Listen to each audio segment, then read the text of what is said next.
மகர ராசி அன்பர்களே, உத்திராட நட்சத்திரத்துல 2, 3, 4 பாதங்களும், திருவோண நட்சத்திரத்துல 4 பாதங்களும், மேலும் அவிட்ட நட்சத்திரத்துல முதல் 2 பாதத்தை கொண்ட உங்களுக்கு சாதாரணமா மனித வாழ்க்கையில இது நடந்துருமோ அது நடந்துருமோங்கிற கவலைகள் இருக்கிறது யதார்த்தம். ஆனா பயங்கள் இருக்கிறது அப்படிங்கிறது பார்த்துட்டா அந்த நாளையவே பெரிய சங்கடத்தை படுத்திடும்னு சொல்லலாம். அந்த மாதிரி பயம் ஜாஸ்தியா இருக்கக்கூடிய வாய்ப்புகளை ஏற்படுத்தி கொடுக்கும். பயங்களை தவிர்ப்பதற்கு அடுத்த நிலை என்னங்கிறது யோசிக்கிறது நல்லது.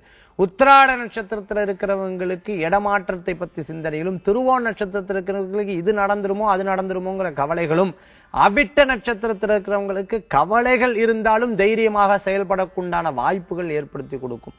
பெயர் புகழ் அந்தஸ்து எல்லாம் வச்சுட்டு இருக்கிற நீங்க பயமோட இருக்கும் பொழுது அது இருந்தும் பிரயோஜனம் இல்லாம இருந்து, குழந்தை வரம் எதிர்பார்க்கிறவங்களுக்கு நல்ல செய்திகள் வந்து சேரக்கூடிய வாய்ப்புகள் அப்படிங்கிறது உண்டு. திருமண காரியங்கள் வெற்றிகரமாக நடைபெறக்குண்டான தன்மைகள் உண்டு. இன்றைய தினத்துல மன தைரியத்தோட திகழும் போது எந்த காரியத்தையும் வெற்றி கொள்ள முடியும். உங்களுக்கு அதிர்ஷ்டம் தரக்கூடிய எண் 4, நிறம் பிரவுன். வழிபாட்டுக்குண்டான தெய்வம் துர்க்கை வழிபாடு தைரியத்தை தரும் வழிபாடு.